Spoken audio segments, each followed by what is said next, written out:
जय श्री कृष्णा साथियों, गहन विचार चैनल पर आपका स्वागत है। साथियों, आशा करते हैं आप सब अच्छे और कुशल मंगल होंगे। दोस्तों, भगवान सिर्फ उन्हीं की मदद करते हैं जिनके कर्म अच्छे होते हैं, जिनके कर्म का उद्देश्य अच्छा होता है और जो दूसरों को सुख पहुंचाने के लिए काम करते हैं। इंसान निस्वार्थ भाव से यदि भगवान की भक्ति करता है तो फिर भगवान ऐसे भक्तों को कभी मुसीबत में फंसने नहीं देते। धन्ना सेठ का जन्म राजस्थान के एक जाट परिवार में हुआ था। उनके पिता खास तौर से खेती और माता गौ पालन करती थीं। साथियों, अगर आप सच्चे कृष्ण भक्त हैं तो हमारे चैनल को सब्सक्राइब जरूर कर दें। दोस्तों, कहानी की शुरुआत उस वक्त से होती है जब एक दिन धन्ना जी के परिवार के कुल गुरु, जिनका नाम पंडित त्रिलोचन था, तीर्थ यात्रा करके लौटे और कुछ दिनों के लिए धन्ना जी के घर पर आकर ठहरे। पंडित त्रिलोचन शालिग्राम भगवान की सेवा किया करते थे। वे बड़े भाव से शालिग्राम शिला की सेवा करते, फूल अर्पित करते और उन्हें भोग लगाने के बाद ही भोजन ग्रहण किया करते थे। बालक धन्ना पंडित जी को यह सब करते हुए देखता था। उसे भगवान की सेवा बहुत पसंद आई। कुछ दिन बाद जब पंडित जी उनके घर से जाने लगे तो बालक धन्ना पंडित त्रिलोचन जी से शालिग्राम पत्थर लेने की जिद करने लगा और कहने लगा कि मुझे ठाकुर जी चाहिए। लेकिन पंडित जी ऐसे ठाकुर जी को कैसे दे सकते थे। धन्ना जी को उनके माता पिता ने बहुत समझाया, लेकिन वो नहीं माने। आखिर में यह हुआ कि ये तो छोटा सा बच्चा है, इसे क्या पता कि आम पत्थर और शालिग्राम पत्थर में क्या अंतर होता है। और अगले दिन जब वो नहाने गए तो वहां से एक काला पत्थर ले आए और धन्ना जी से बोले कि मैं 2 ठाकुर जी लाया हूं, एक बड़े वाले और दूसरा छोटे वाले, आपको कौन सा चाहिए। तब धन्ना जी ने बड़ा वाला शालिग्राम ठाकुर जी मांग लिया। वही पत्थर जो पंडित त्रिलोचन ही नहाते वक्त लेकर आए थे, और उसी पत्थर को पंडित जी ने शालिग्राम ठाकुर जी बताकर धन्ना जी को दे दिया। ठाकुर जी को पाकर धन्ना जी बहुत खुश हुए और ठाकुर जी को अपने साथ ही गाय चराने खेतों में लेकर जाने लगे। धन्ना जी की मां अक्सर उन्हें बाजरे की रोटी और गुड़ दिया करती थी। ऐसे में धन्ना जी ने यह निर्णय किया कि अब वो भी पंडित जी की ही तरह ठाकुर जी को भोग लगाकर ही खाना खाएंगे। उन्होंने ने जोर से आवाज लगाकर ठाकुर जी को भोग लगाया, लेकिन ठाकुर जी ने उनका भोग नहीं लिया। तभी धन्ना जी ने यह फैसला लिया कि जब तक ठाकुर जी प्रकट होकर उनका भोग नहीं लेंगे तब तक वो भी खाना नहीं खाएंगे। जब ठाकुर जी ने भोग नहीं लिया तो धन्ना जी ने शाम को वह रोटी गाय को खिला दी। 3 दिनों तक ऐसा ही चलता रहा। न ठाकुर जी भोग लेते और न धन्ना जी भोजन ग्रहण करते। चौथे दिन धन्ना जी की माता जी फिर से रोटी लेकर आईं तो धन्ना जी खेतों में जोर जोर से रोने लगे और ठाकुर जी से गुहार लगाने लगे। धन्ना जी बोले, आप तो बड़े वाले ठाकुर जी हैं, आपको तो लोग रोज ही 56 भोग चढ़ाते होंगे, लेकिन मैं छोटा बालक 3 दिन से भूखा और परेशान हूं। आपको मुझ पर दया क्यों नहीं आती है? मुझ पर दया करके ही थोड़ा भोग लगा लो, जिससे मैं भी कुछ खा सकूं, क्योंकि पंडित जी ने कहा है कि आपको खिलाए बिना कुछ नहीं खाना। इसलिए पहले आप खा लो, उसके बाद ही मैं खा सकूंगा। धन्ना जी की भोलेपन से की गई प्रार्थना को सुनकर भगवान श्री कृष्ण साक्षात प्रकट हो गए। अपने ठाकुर जी को देखकर धन्ना जी बहुत प्रसन्न हुए। उन्होंने ठाकुर जी को मां की दी हुई बाजरे के रोटी और साग और गुड़ खाने को दिया।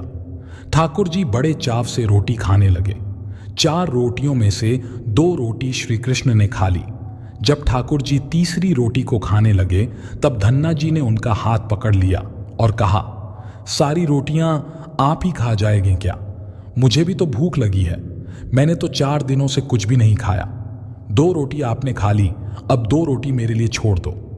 इसके बाद ठाकुर जी मुस्कुराने लगे और बची हुई 2 रोटियां धन्ना जी ने खाईं। भोग लगाकर भोजन करना अब उनका रोज का नियम हो गया था। धन्ना जी जब गायें चराने जाते तो भोजन खेतों में ले जाकर ठाकुर जी के साथ ही भोजन करते। एक दिन ठाकुर जी ने धन्ना जी से कहा, तुम रोज मुझे रोटी खिलाते हो, मैं मुफ्त में रोटी नहीं खाना चाहता, इसलिए मैं तुम्हारा कोई काम कर दिया करूंगा। धन्ना जी ने कहा, मैं तो बालक हूं, केवल गायें ही चराता हूं, मैं आपको क्या काम बता सकता हूं। तब ठाकुर जी ने कहा, मैं तुम्हारी गायें ही चरा दिया करूंगा। उस दिन के बाद से ठाकुर जी धन्ना जी की गायें चराने लगे। एक दिन धन्ना जी ने ठाकुर जी से पूछा, आप मुझे अपने हृदय से क्यों नहीं लगाते हैं? तब ठाकुर जी ने कहा, मैं तुम्हारे सामने प्रत्यक्ष प्रकट हो गया हूं, लेकिन पूरी तरह से मैं तब मिलता हूं जब कोई सद्गुरु जीव को अपना लेते हैं। अभी तक तुमने किसी गुरु की शरणागति ग्रहण नहीं की है, इसलिए मैं तुम्हें अपने हृदय से नहीं लगा सकता। तब धन्ना जी बोले, मैं तो जानता नहीं कि गुरु किसे कहते हैं, फिर मैं किसे अपना गुरु बनाऊं? ठाकुर जी बोले, काशी में जगद्गुरु श्री रामानंदाचार्य मेरे ही स्वरूप में विराजमान है, तुम जाकर उनकी शरण ग्रहण करो। ठाकुर जी के कहे अनुसार धन्ना जी ने काशी जाकर श्री रामानंदाचार्य जी की शरणागति ग्रहण कर ली। उस समय धन्ना जी की आयु 15-16 वर्ष के आसपास थी। श्री रामानंदाचार्य जी ने धन्ना जी को अपने शिष्य के रूप में स्वीकार कर लिया और उन्हें आदेश दिया कि अब तुम अपने घर चले जाओ। धन्ना जी बोले, गुरु जी, अब मैं घर नहीं जाना चाहता, तो आप मुझे घर जाने का आदेश क्यों दे रहे हैं? गुरु जी बोले, अगर तुम यहां रहकर भजन करोगे तो केवल तुम्हारा ही कल्याण होगा, लेकिन अगर तुम अपने घर जाकर खेती किसानी करते हुए अपने माता पिता की सेवा करते हुए भजन करोगे तो तुम्हारे साथ कई जीवों का उद्धार हो जाएगा। गुरु जी के आदेश पर धन्ना जी घर लौट आए। इसके बाद जैसे ही धन्ना जी घर पहुंचे, ठाकुर जी ने उन्हें अपने हृदय से लगा लिया। इसके बाद धन्ना जी खूब संत सेवा करने लगे। जब भी उनके गांव में कोई साधु संत आते, धन्ना जी उन्हें अपने घर ले आते और बड़े प्रेम से उनकी सेवा करते, उन्हें भोजन खिलते। संतों की सेवा करने के कारण अब उनके घर दूर दूर से साधु संत पधारने लगे। धन्ना जी उन सभी का बड़े प्रेम से सत्कार करते और उन सभी को भोजन खिलाते। एक दिन धन्ना जी के पिताजी ने धन्ना जी से कहा, देखो भाई, हम लोग गृहस्थ लोग हैं, यदि महीने में एकाध बार कोई साधु आ जाए तो हम उनकी सेवा भी कर दें और उन्हें भोजन भी करा दें, लेकिन तुम्हारी इन साधुओं से ऐसी दोस्ती हो गई है कि हर दूसरे दिन कोई ना कोई साधु चला आता है और अपने साथ एक दो को और ले आता है। ये ठीक नहीं है। हम अपनी खेती बाड़ी का काम करें या इन साधुओं की सेवा करें। तुम तो अभी बालक हो, कुछ कमाते हो नहीं, तुम्हारा पालन पोषण भी हम ही करते हैं और ऊपर से तुम साधुओं को बुला लाते हो। इस प्रकार इन निठल्ले साधुओं की सेवा करना ठीक नहीं है। इसलिए एक बात कान खोलकर सुन लो, आज के बाद यदि तुम किसी साधु को घर लेकर आए तो मैं उन्हें घर में नहीं घुसने दूंगा। तुम्हें यदि साधु सेवा करनी है तो पहले कुछ कमाई करो, फिर अपनी कमाई से साधु सेवा करना। पिताजी की बात सुनकर धन्ना जी उदास हो गए और चुपचाप खड़े हो गए। तब पिताजी ने धन्ना जी को डांटते हुए कहा, आज के बाद किसी साधु को घर में लेकर मत आना और जाओ खेतों में गेहूं बो कर आओ। खेत तैयार है, बोरी में बीज का गेहूं रखा है, इसे बैलगाड़ी में ले जाओ और खेत में बो दो। धन्ना जी ने बैलगाड़ी में गेहूं रख लिया और खेत में बोने चल दिए। धन्ना सेठ थोड़ी दूर ही चले थे, उन्हें मार्ग में 5-6 साधु संतों की टोली आती दिखाई दी। धन्ना जी ने बैलगाड़ी से उतरकर उन्हें साष्टांग प्रणाम किया। संतों ने धन्ना जी को आशीर्वाद दिया और पूछा, बेटा, इस गांव में धन्ना जी का घर कौन सा है? सुना है वे जगतगुरु श्री रामानंदाचार्य के शिष्य हैं और बहुत छोटी उम्र में ही उन्होंने भगवान का दर्शन प्राप्त कर लिया है। हम भी उनका दर्शन करना चाहते हैं। यह सुनकर धन्ना जी संकोच में पड़ गए और वे हाथ जोड़कर बड़ी विनम्रता से बोले, महाराज, मुझे ही लोग धन्ना भगत कहते हैं। संत बोले, भगवान ने बड़ी कृपा की, हम जिनसे मिलने आए थे वे यहीं मिल गए। निश्चित ही आप ऐसे ही भक्त हैं जैसा आपके विषय में सुना था। कितनी विनम्रता है आप में।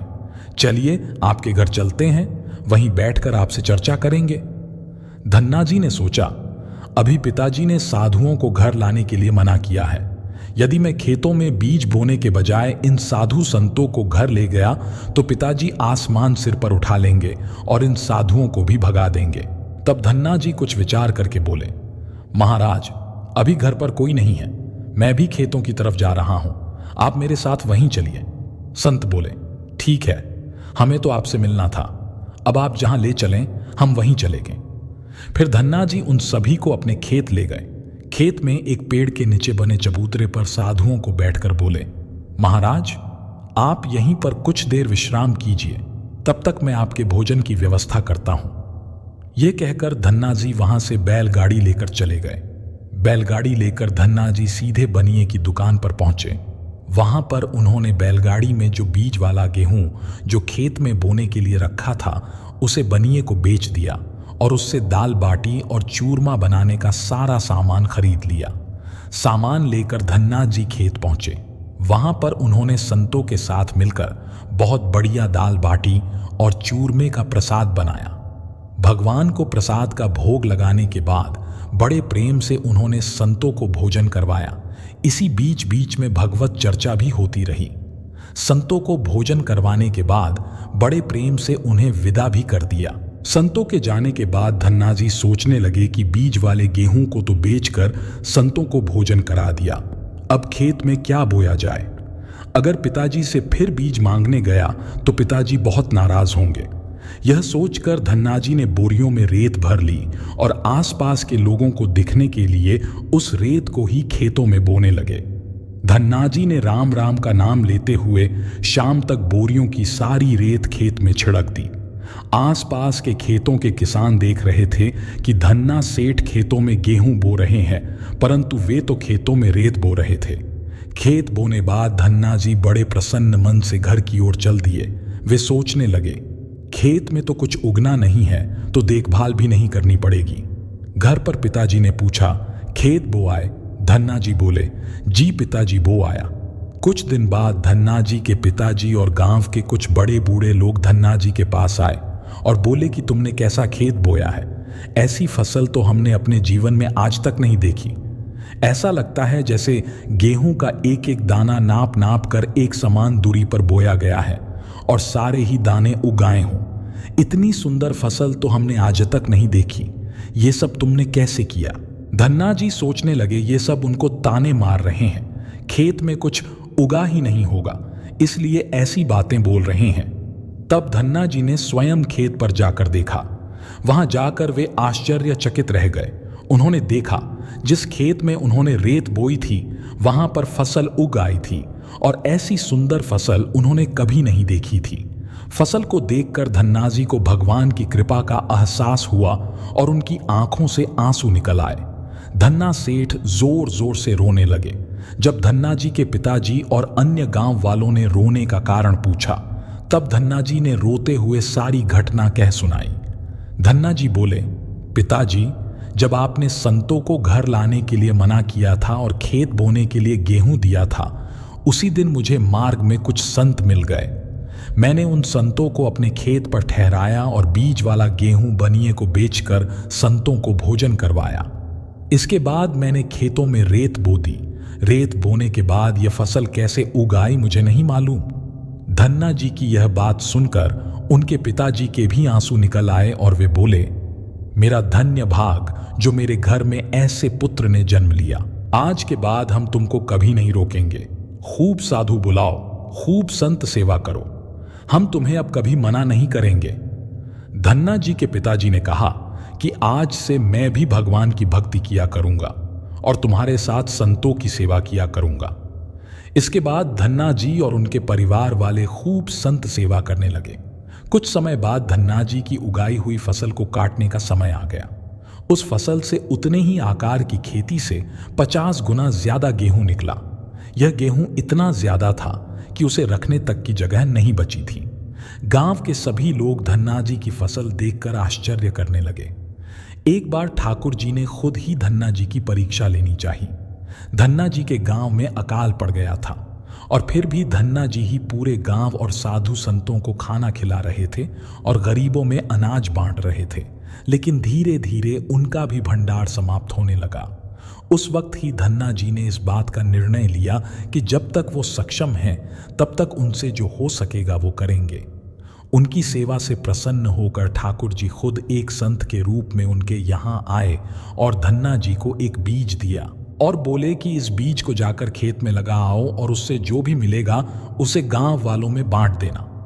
उन्होंने ऐसा ही किया, लेकिन गांव वाले उन्हें पागल कह रहे थे कि इस सूखे में आखिर कौन सी फसल होगी। मगर फसल जब हुई तो लोगों के आश्चर्य का ठिकाना न रहा। खेतों में फसल लहरा रही थी। एक दिन ऐसा आया जब धन्ना जी के खेतों में लगी फसल पक गई। धन्ना सेठ के खेत में बड़े बड़े तुम्बा के फल दिख रहे थे। धन्ना जी से सोचा, अब दान करने को तो कुछ है नहीं, अब इन तुम्बा से कमंडल बनाकर संतों को दिया करेंगे। धन्ना जी खेतों में लगे सभी तुम्बा के फल तोड़कर घर ले आए। घर आकर जैसे ही उन्होंने एक तुम्बा को कमंडल बनाने के लिए काटा, उन्होंने देखा यह तुम्बा हीरे मोती, जवाहरात और कीमती रत्नों से भरा हुआ था। तुम्बा को कीमती रत्नों से भरा देखकर वे आश्चर्यचकित रह गए। उनके पास तो तुम्बा की पूरी फसल थी। उन्होंने देखा सभी तुम्बों में ऐसे ही कीमती रत्न भरे हुए थे। इस चमत्कार को देखने के बाद धन्ना जी को उन संत की याद आई जिन्होंने उन्हें तुम्बा के बीज दिए थे। अब धन्ना जी उस धन से लोगों की सेवा करने लगे। वे फिर से दोनों हाथों से लोगों की मदद करने लगे। उस समय वह अकाल कई वर्षों तक चला। उस समय धन्ना जी ने अपने घर में और आसपास के कई गांवों में लंगर शुरू करवा दिया। आसपास के सैकड़ों गांवों के लाखों लोग वर्षों तक धन्ना जी के लंगर में तीनों समय भोजन किया करते थे। धन्ना सेठ ने अपने जीवन काल में कई मंदिर, बावड़ियां, तालाब और धर्मशालाएं भी बनवाई और हर तरह से साधु संतों और जरूरतमंद लोगों की मदद की। लोग धन्ना जी को धन्ना सेठ कहकर बुलाने लगे। धन्ना जी जैसा धनी आज तक कोई नहीं हुआ। वे धन और मन दोनों के धनी थे। आज भी उनके ही नाम पर धनी लोगों को धन्ना सेठ की उपमा दी जाती है। अगर भक्त का प्रेम सच्चा हो तो भगवान उसके लिए नंगे पांव दौड़े आते हैं। वहीं बात जब कन्हैया की हो तो कहने की क्या। एक बार की बात है, किसी नगर में एक राजा ने एक मंदिर बनवाया जिसमें श्री कृष्ण की एक मूर्ति भी रखवाई, लेकिन उसकी कभी पूजा नहीं की। पूजा करने के लिए मंदिर में एक पुजारी को रखा गया। पुजारी नियमित कन्हैया जी को नहलाता और बड़ी ही श्रद्धा भाव से उनकी पूजा अर्चना करता। राजा भी रोज कान्हा जी के लिए एक फूलों की माला भेज देता था और जब वह दर्शन करने आता तो पुजारी उस माला को उतार कर राजा को पहना देता।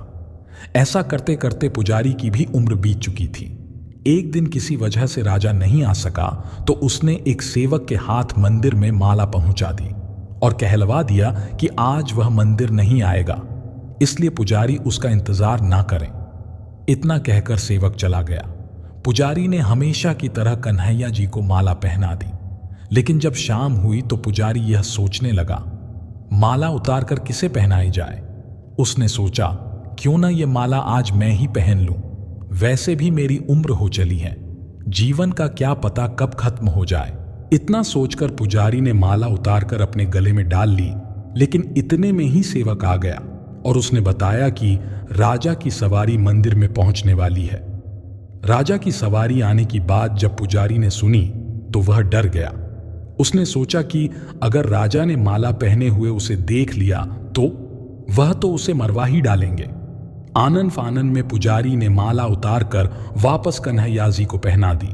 जैसे ही राजा अंदर आया तो हमेशा की ही तरह पुजारी ने माला कान्हा जी के गले से उतारकर राजा को पहना दी, लेकिन माला पर लगा सफेद बाल देखकर राजा समझ गए कि पुजारी ने यह माला स्वयं ही पहनी थी।